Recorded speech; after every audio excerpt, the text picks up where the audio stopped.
Hello everyone, আমি সুপ্রজিৎ। তো আজকে আমি একটা তামিল সিনেমা রিভিউ করব। তো সেই সিনেমাটার নাম হচ্ছে কডাইসি বিবসাই। কডাইসি বিবসাই মানে হচ্ছে দ্য লাস্ট ফার্মার। তো এটা 2021 সালে রিলিজ হওয়া সিনেমা। তো এই সিনেমার director cum producer cum cinematographer 3 in 1 M Manikandan. এই সিনেমা প্রডিউসার হচ্ছেন বিজয় সেতুপতি। বিজয় সেতুপতিকে তো আপনারা সবাই চেনেনই। তো এই সিনেমাটা বেসিক্যালি একটা প্যারালাল ইন্ডিপেন্ডেন্ট সিনেমা অ্যান্ড খুবই কম বাজেটের মধ্যে করা সিনেমা। তো এই সিনেমাতে যে লিড অ্যাক্টর প্লে করছেন সে কিন্তু নিজে একজন কৃষক, তার নাম নালন্ডি। তো এই সিনেমা কিন্তু কৃষক আর কৃষিকার্যকে নিয়ে, ঠিক আছে। তো এখানে নালন্ডির নাম হচ্ছে মায়ান্ডি। তো সে মানে 80 বছর তার বয়স, ঠিক আছে। সে কৃষিকার্য নিয়েই থাকে এই লোকটা।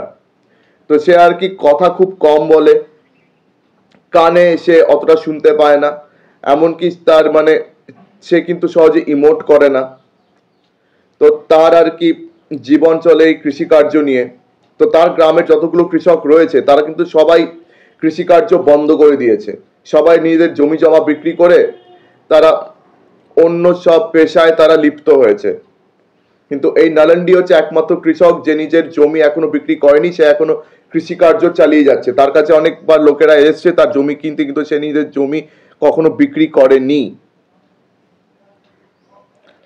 অ্যান্ড এই সিনেমা যেহেতু কৃষক মানে কৃষকদের নিয়ে, এখানে কৃষিকার্যকে কিন্তু একটা ইম্পর্টেন্ট ক্যারেক্টার হিসেবে দেখানো হয়েছে। এই কৃষিকার্যকে, এগ্রিকালচারকে এই সিনেমাতে একটা ইম্পর্টেন্ট ক্যারেক্টার হিসেবে ট্রিট করা হয়েছে। মানে এগ্রিকালচারের যে মূল্যটা কি, এই কৃষকদের মূল্যটা কি, সেটা কিন্তু এই সিনেমাতে বোঝানো হয়েছে। কারণ আজকের দিনে কৃষকদের কি অবস্থা আমাদের দেশে সেটা কিন্তু আমরা জানি। তো এখানে কৃষক, কৃষিকার্য এগুলো নিয়ে কিন্তু প্রচুর কমেন্ট্রিজ রয়েছে এই সিনেমাতে। তো মানে ওদের গ্রামে একটা দোকান আছে, অ্যাগ্রোকেমিক্যাল একটা দোকান, যেখানে কিন্তু মানে ওই হাইব্রিড জিনিসপত্র বিক্রি হয়। তো এই মায়ান্ডি কিন্তু পুরোপুরি এই হাইব্রিড জিনিসপত্রগুলো বিরুদ্ধে। তো এই সিনেমাতে কিন্তু অনেকবার ঘুরিয়ে ফিরিয়ে মেসেজ দেওয়া হয়েছে যে এইসব হাইব্রিড জিনিসপত্র বা এইসব ইন্ডাস্ট্রিয়াল যে অ্যানিমাল ফিড আর এইসব উল্টোপাল্টা জিনিসপত্র কিভাবে আর কি কৃষিকার্যের ক্ষতি করে, কিভাবে কৃষকদের ক্ষতি করে, এই জিনিসগুলো কিন্তু অনেকবার আমাদেরকে ঘুরিয়ে ফিরিয়ে এখানে বোঝানো হয়েছে। অ্যান্ড তাছাড়া ওরা কিন্তু ওই লর্ড মুরুগা, ওদের একটা ভগবান রয়েছে লর্ড মুরুগা, যাকে তারা কিন্তু বিশ্বাস করে। তো সেই লর্ড মুরুগার কিন্তু একজন বাহন আছে ময়ূর। তো এখানে ময়ূরদের নিয়েও কিন্তু একটা ইম্পর্টেন্ট মেসেজ রয়েছে। অ্যান্ড ভেরি কোইন্সিডেন্টালি এই মায়ান্ডি সে একদিন যখন নিজের কৃষিকার্যে ব্যস্ত ছিল, তখন সে আর কি নিজের ক্ষেতে যখন শস্য ফলাচ্ছিল, তখন সে একদিন 3টে ময়ূর দেখতে পায়, তারা মারা গেছিল। তো সেই 3টে ময়ূরকে সে নিজের ক্ষেতে আর কি সে পুঁতে দিয়েছিল, তারা মারা গেছিল।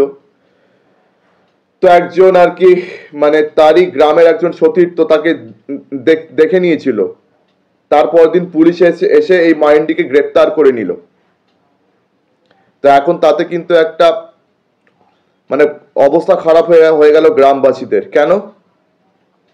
কেননা এই গ্রামবাসীরা একদিন ঠিক করলো যে একটা ভগবানের তারা পুজো করতো অনেক বছর আগে। তো 15-16 বছর আগে আর কি সেই ভগবানের পুজো মানে মানে সেটা বন্ধ হয়ে গেছিল। সেই মন্দিরে একটা ভগবান রয়েছে, মানে সেই ডেইটি ওয়ার্শিপ তারা কিন্তু অনেক বছর ধরে কিন্তু করতে পারছে না। কেননা বিভিন্ন শ্রেণীর লোকেদের মধ্যে কিন্তু একটা ঝামেলা হয়ে গেছিল, একটা মানে খুব বড় বাওয়াল হয়ে গেছিল ওই গ্রামে। তারপর থেকে সেই মহাপুজোটা তাদের বন্ধ হয়ে গেছিল। তো তারপর থেকে গ্রামে কিন্তু বৃষ্টি হচ্ছে না। তো সেই কারণে কিন্তু অনেক কৃষকদের ক্ষতি হয়েছে। তো সেই গ্রামে অনেক মানুষদের কিন্তু প্রচুর ক্ষতি হয়েছে, কারণ সেই গ্রামের আর কোনো রকম প্রগতি উন্নতি কিন্তু আর দেখা যায়নি। তো তারা এবারে ঠিক করেছে যে এবারে সে পুজোটাকে শুরু করবে। তো তার জন্য বিভিন্ন জাতির মানুষদের কিন্তু একসঙ্গে আসতে হবে। আর তার জন্য কিন্তু যারা মানে কৃষক রয়েছে তাদেরকে কিন্তু আর কি খেতি করে তো তারা যে শস্য ফসলটা যে তারা ফলাবে তার একটা ভাগ কিন্তু এই ভগবানকে আর কি তারা দেবে, ভগবানকে তারা অফারিং হিসেবে দেবে। তো যেহেতু মায়ান্ডি একমাত্র কৃষক রয়েছে, তো তার উপরে এই গুরু দায়িত্বটা পড়েছিল যে তাকে ফসল ফলিয়ে তার একটা ভাগ ভগবানকে চড়াতে হবে। কিন্তু ওই সময় হঠাৎ করে একটা মিথ্যে অ্যালিগেশন, একটা মিথ্যে চার্জে তাকে আর কি জেলে পোড়া হলো।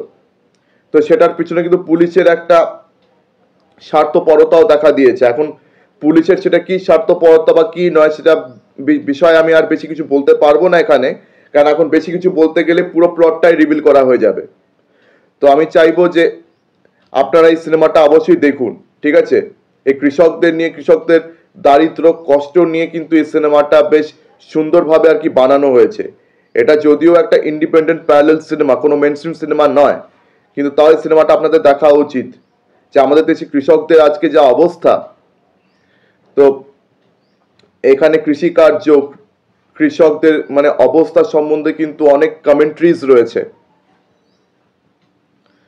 তো এইসব জিনিসপত্র এই সিনেমাতে খুব সুন্দরভাবে আর কি ফুটিয়ে তোলা হয়েছে। তো এম মানিকন্দনের ডিরেকশনটা খুব ভালো হয়েছে, অ্যান্ড প্লাস অ্যাক্টরদের পারফরমেন্স খুব ভালো হয়েছে। তো বিজয় সেতুপতি যিনি সিনেমা প্রডিউসার, তারও কিন্তু একটা ইম্পর্টেন্ট ক্যারেক্টার রয়েছে। তো তার ক্যারেক্টারটার নাম হচ্ছে রামাইয়া, যার স্ত্রী মারা যাওয়ার পর কিন্তু সে একদম পাগল হয়ে গেছে। তো সে সারাক্ষণ আর কি পর্বত আর মন্দিরে ঘুরে বেড়াচ্ছে। তো তার ক্যারেক্টার সম্বন্ধেও আমি আর বেশি কিছু বলছি না। তো আমি চাইছি সিনেমাটা আপনারা অবশ্যই দেখুন। তবে হ্যাঁ, এটা আমি আপনাদেরকে অবশ্যই ওয়ার্নিং দিয়ে রাখলাম যে এটা কিন্তু মেইনস্ট্রিম সিনেমা নয়। তো আমার তো এই সিনেমাটা খুব ভালো লেগেছে। তো আমি চাইছি আপনারা ওই সিনেমাটা দেখুন, দেখে আমাকে অবশ্যই কমেন্ট সেকশনে জানান যে আপনাদের কেমন লেগেছে। আর যারা এই সিনেমাটা অলরেডি দেখে ফেলেছেন, কারাইসি বিবাসাই, তারা আমাকে অবশ্যই কমেন্ট সেকশনে জানান যে আপনাদের এই সিনেমাটা নিয়ে কি মতামত। আমার তো বেশ ভালো লেগেছিল এই সিনেমাটা। তো আমি আমার ভিডিওটা এখানেই শেষ করছি। তো আমার ভিডিও ভালো লেগে থাকলে অবশ্যই লাইক করুন, বেশি বেশি করে আমার ভিডিওটি শেয়ার করে দেবেন, আর হ্যাঁ, আমার চ্যানেলটিকে অবশ্যই সাবস্ক্রাইব করে দিন। তো আজকের দিনের মতন টাটা, চোখ রাখুন পরবর্তী ভিডিওতে। ধন্যবাদ।